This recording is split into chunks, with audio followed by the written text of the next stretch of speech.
Good evening to everyone, and well, it's a pleasure to be asked to speak at this conference. I'm going to, without further ado, share my screen and start the presentation. So I have to say to everyone that that this is a challenging talk to give. In part, that's because I don't know who all of you are. I'm not sure how much you're taking care of patients with COVID these days, whether you're nurses or doctors, whether you're senior or junior. So that presents a bit of a challenge for a speaker. But I'm going to try my best to span the whole spectrum from speaking about, you know, an overview of COVID and what we know so far, as well as what the latest evidence is moving into the future. And realizing that some of you are working at hospitals with less resources, perhaps things like PCR testing and PPEs are in short supply. I'll also make some comments which aim at people in differently resourced hospitals. Just quickly, I think we all know coronavirus. There's many of them.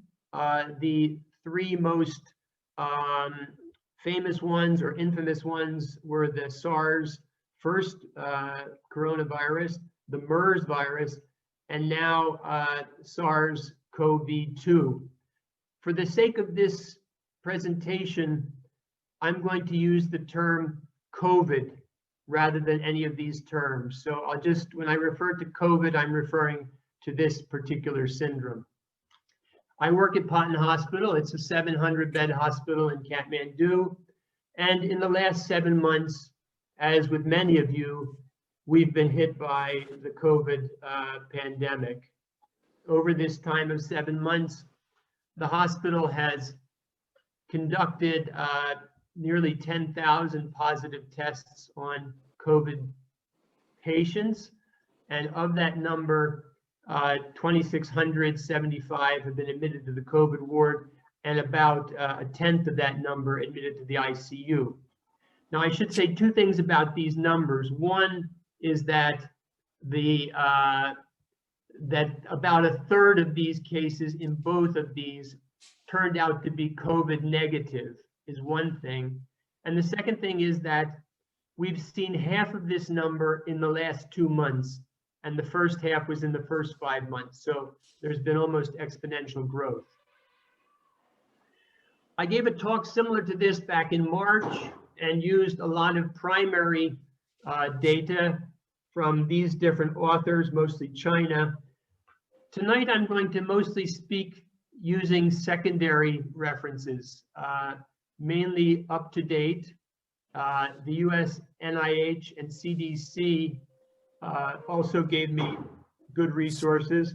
And I also dipped into the Indian Ministry of Health and CMC Vellore guidelines.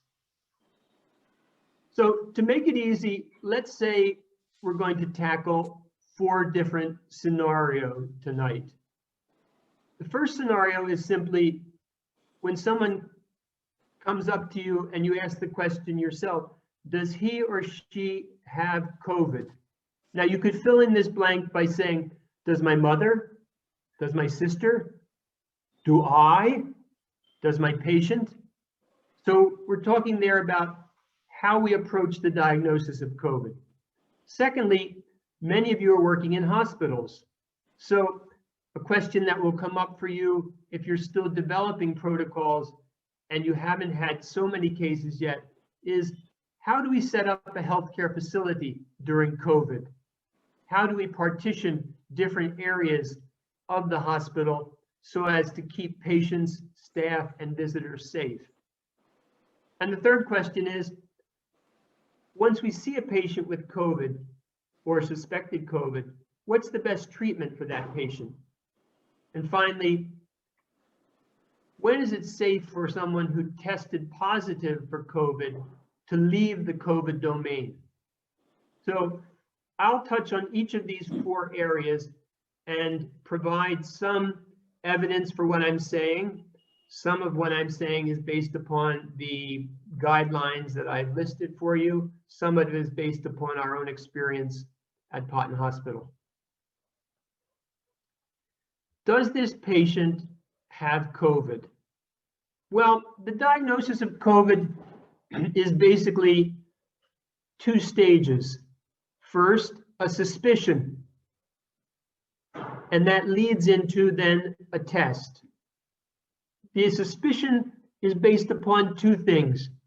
One is exposure to the virus, which could be personal exposure, such as I was speaking to this person for a long time at less than 6 feet and had a mask off and they tested positive. Or the exposure could be that the virus has been so rampant in the community that everyone is being exposed. Secondly, with the exposure are symptoms. Now, I think most of you have heard the classic symptoms of COVID, but I think it's worthwhile to go over them again and make a couple points about them. The three symptoms that form the pillars of COVID symptoms are fever, cough, and myalgia. Now, the fever, it's important to say, doesn't have to be high grade, could be quite low grade, and doesn't have to be present when the patient is admitted. In the biggest series, less than 50% of patients had fever at the time of admission, although almost all of them developed fever at some point. Cough, about half the patients developed cough at some point, and myalgia. Once we get past these three cardinal symptoms, then we get into symptoms which are much less common: sore throat, diarrhea, or other GI upset. And I'd like to stop on two particular ones here. One is rhinorrhea. Now, if a person has a runny nose, is it likely that they have COVID or not? Well, compared to other viruses, COVID causes rhinorrhea at a much lower rate, less than 10%. However, the presence of rhinorrhea certainly does not rule out the patient having COVID. And of course, the other interesting thing related to the nose is the lack of smell, which has been variously reported to be less than 10% or up to half the patients in some series having anosmia. Dyspnea tends to come on later. The patient has 5 to 7 days of symptoms as shown here, and then dyspnea occurs. Or it may not occur. However, if a patient starts with these symptoms and develops dyspnea at a week later, that's a fairly strong suggestion today that the patient has COVID. And a non-symptom diagnostic tool, of course, is a chest X-ray with fluffy infiltrates bilaterally. If you see a pleural effusion, it's much less likely to be from COVID. And the other thing to say is you don't need to do a CT scan. It adds nothing to the workup or the decision about treatment. Now, it's important when we consider COVID, either in ourselves, in our family, or in our patients, to realize that only a very small percentage of patients are sick. Most have mild or moderate disease, which means either non-respiratory symptoms or respiratory symptoms without difficulty really breathing. Severe are patients who have difficulty breathing and their oxygen saturation goes down. And critical, of course, are patients who have gone into respiratory failure, shock, or multi-organ failure. Now, I just changed the slide here to make a point. Out of 100 patients who have COVID confirmed, only about 20 will enter the hospital, and only about 4 or so will go to the ICU. So the vast majority will not need to come into a hospital. And that's even more true if we do more testing. So you can see the circle open up and realize that the percentage will go down even more if we test a lot more patients. So exposure and symptoms lead us to a suspicion, and then we do a test. So the main test that's done is reverse transcriptase polymerase chain reaction, or RT-PCR. You might also read real-time PCR being done, but that's two RTs. That's RT real-time and RT reverse transcriptase. This is the best test for COVID that we have available. The antigen test is quicker. It's also specific, but it's not as sensitive. And the serology test, which is known as the rapid diagnostic test in Nepal, or RDT test, is not useful at all and should be put aside completely. PCR, as we know, is done by a swab in the back of the nose. The genomic material, which is RNA in this case, is amplified in a cyclical manner. So when we get the PCR test back, there's a number on it which says CT, which is the number of cycles it takes for the RNA to be discovered. Now, how good is this PCR test? Are there any false positives? No.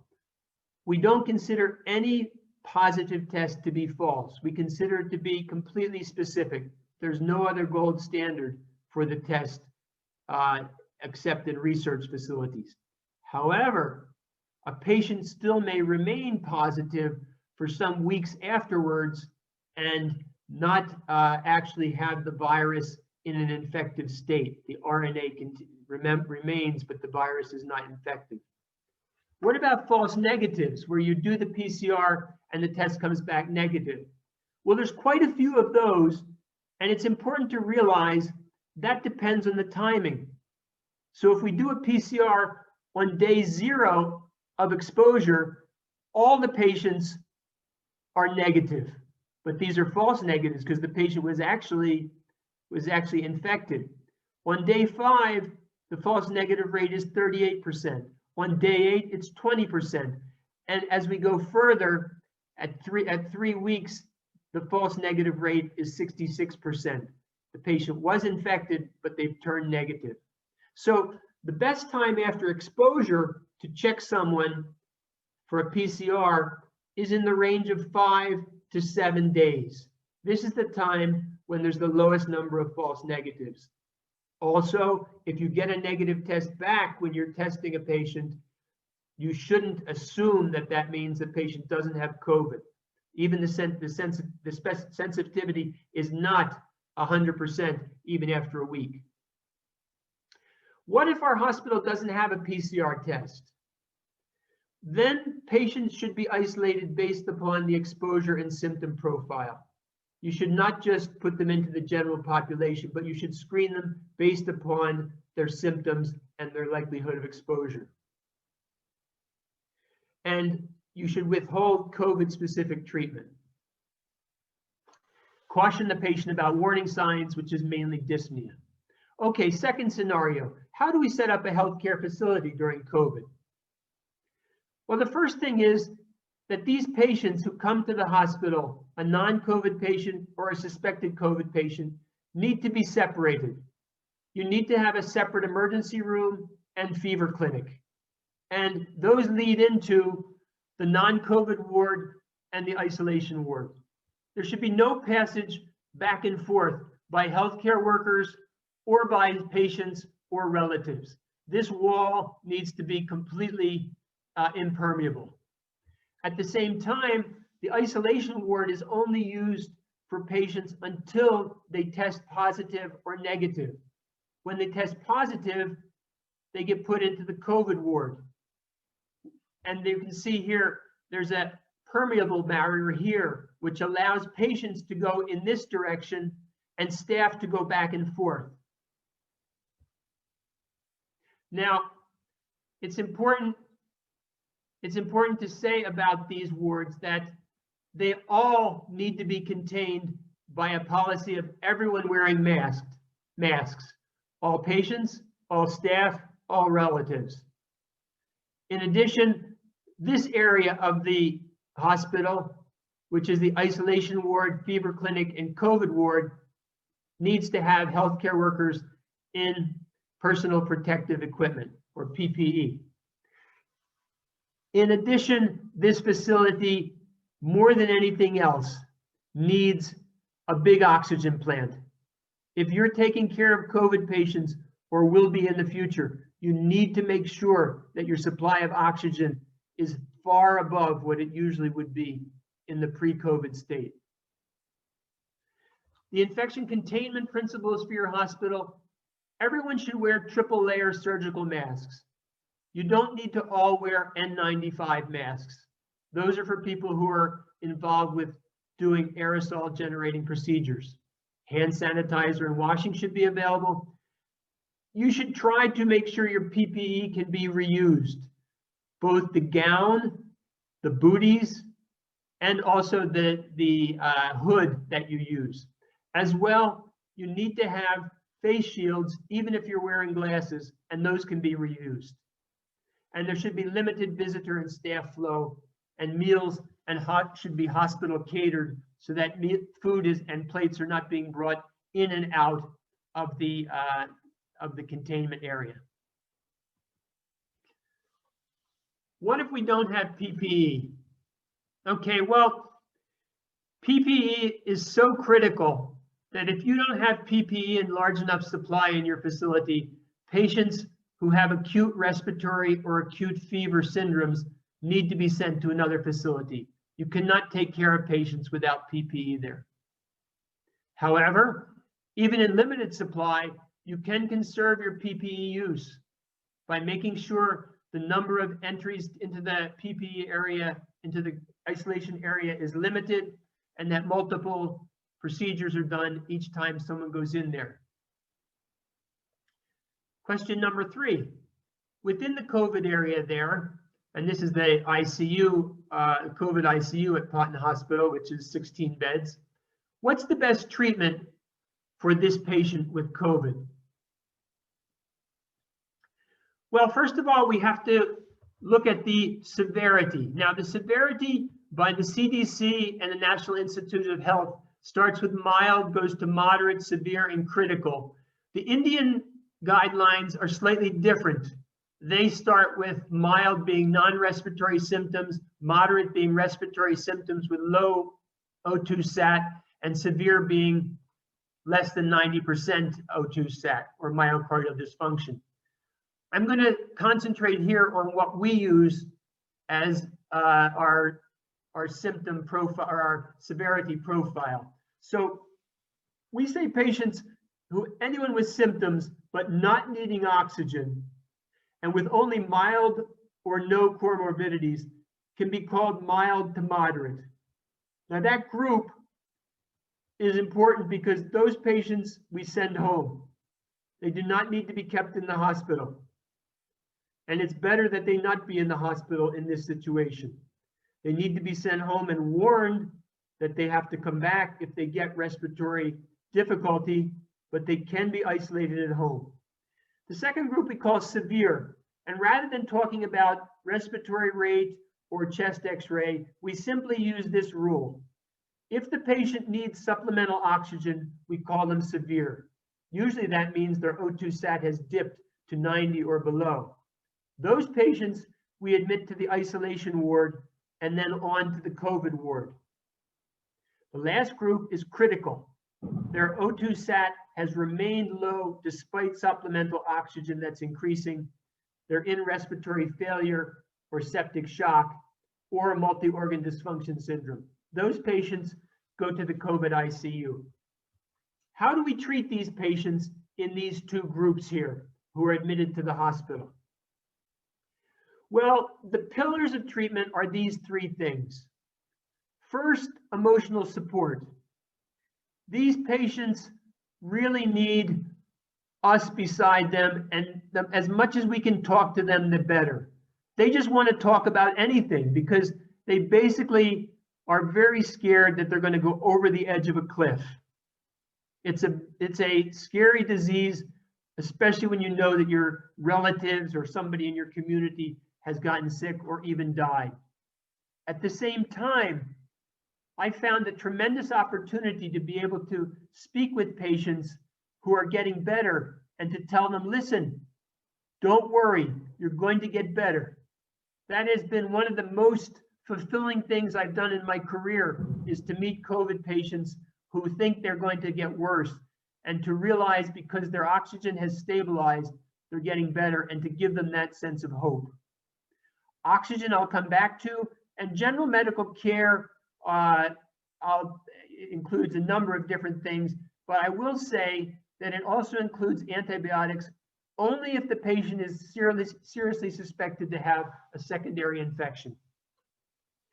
We give anticoagulation prophylaxis, which could be twice a day heparin or once a day enoxaparin, to all patients who are either suspected or who have COVID. Patients who are on oxygen all get corticosteroids. Now, I want to make the point that this is the only intervention that has been proven to decrease mortality. I'll say it again. This is the only intervention proven to decrease mortality in COVID. Dexamethasone was done in the study. However, if your hospital doesn't have dexamethasone, prednisolone or hydrocortisone will work perfectly well as a substitute. You just need to change the dosage.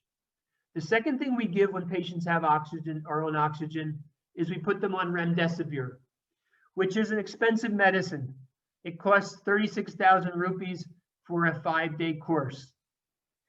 As opposed to corticosteroids, which are proven to have reduced mortality, remdesivir has not been proven to reduce mortality, but rather it has shortened the hospital stay for patients. Oxygen starts with nasal cannula, goes to a rebreather mask, and then at this point, we're hoping and praying that the patient won't have to go on a ventilator. The two safety nets for ventilators are a BiPAP mask, which you see a patient wearing here, which provides an increased amount of positive pressure for their breathing, or a high-flow nasal cannula, which can give up to 50 to 60 liters of oxygen per minute. Now, we have found that these two interventions have been somewhat useful, but even more useful has been something that called hood CPAP. And these devices are about 16,000 rupees per device, and the patients tolerate them fairly well. And we've had a number of patients de-escalate their oxygen after being on hood BiPAP for a few days. I should be honest with you, ventilators don't work. We've hardly had a patient on a ventilator who has lived. We have 15 ventilators in Patan Hospital, and we use them continuously. But once a COVID patient goes on a ventilator, it's very difficult to save their life. So we should be trying our best before that to stabilize the patient. There's a number of things which are unproven and should not be used in COVID. All of these things are either experimental or disproven. Convalescent plasma is also an experimental thing and is not advised to be used unless you can tell what the antibody titer is. Hydroxychloroquine or plain chloroquine has gone out of favor. Azithromycin, ivermectin, a medicine that's frequently used in India, favipiravir, and other antivirals, not proven. Interferon, interleukin, and monoclonal antibodies. These should be all considered experimental drugs which are not proven. And why should we leave our usual principles of evidence-based medicine simply because we have a pandemic? Evidence-based medicine should still guide our treatment as it does for every other illness that we see. So what if we don't have remdesivir or ventilators? I would say don't worry. Remdesivir's benefit is plus minus. It's an add-on treatment. You definitely need steroids, but you don't need remdesivir. And ventilators sadly save very few lives. So if your hospital doesn't have one, don't go looking for one. What you need is plenty of oxygen, but ventilator probably will not save the day. Final thing, when is it safe to leave the COVID domain? When can a patient who has tested positive go out into the general community, either from their home or from the hospital? Well, up to date in the National Institute of Health, which are from the developed world, say that they prefer a non-testing strategy rather than a testing strategy. That is, most patients can go without a repeat PCR, and if they have had non-severe disease, after 10 days, they can go out into general circulation. If they've had severe disease, then the National Institute of Health and CDC recommends 10 to 20 days. For our sake, we use 14 days as the time before we release them. Now, there are some patients who require a testing strategy at their end of their treatment. Patients who are healthcare workers should not go back into their job without getting a negative test. Dialysis patients cannot go back into the dialysis suite until they've been found to be negative. Patients who are anticipating surgery and some others need to wait at least 14 days and then should have a PCR done. And when that's negative, then they can be released into the general population. Can patients get reinfected with COVID? We hear this a lot. Oh, this patient had a PCR and then their PCR was positive later. Well, that means nothing actually, because PCR just tells you that there's RNA still around. It doesn't tell you about infected virus. So the answer to that is it's very rare. There have been 5 to 10 cases in the entire world of the millions of cases that have occurred. And to say that a patient has been reinfected requires genomic sequencing and high-level testing. Okay, I'm going to finish now, just about half an hour, and come around to the conclusions of these 4 different domains. Now, I should apologize to you first to say I haven't spoken to you at all about community containment, lockdowns, or other such rules. I haven't spoken to you about the care of patients in the ICU. Although we do that a lot, I thought it was outside of this presentation. And I've not spoken to you about vaccines. I'm not an expert in those, and I think you could probably find more information reading yourself than for me to tell you something about vaccines or whether or not the present one from Pfizer will turn out to be successful or not. So let me return in summary then. Does the patient have COVID? The take-home messages are: have a high suspicion if a patient has fever or any respiratory symptoms of less than 2 weeks. Most people recover. So either for yourself, for your sister, or for your patient, you can be reassuring to say that 80% or more will not have any problem at all and not need to be admitted to the hospital. And only a very small percentage, in Nepal, it's less than 0.5%, will die from this disease. Now, the PCR should be used because it helps move patients to the appropriate part of the hospital and it protects other people. Those are the most important reasons for doing a PCR. Number 2, how do we set up a healthcare facility during COVID? Remember, you need a 3-section hospital, not a 2-section. You need an intermediate area for isolation and then a full COVID area for the patients who turn positive.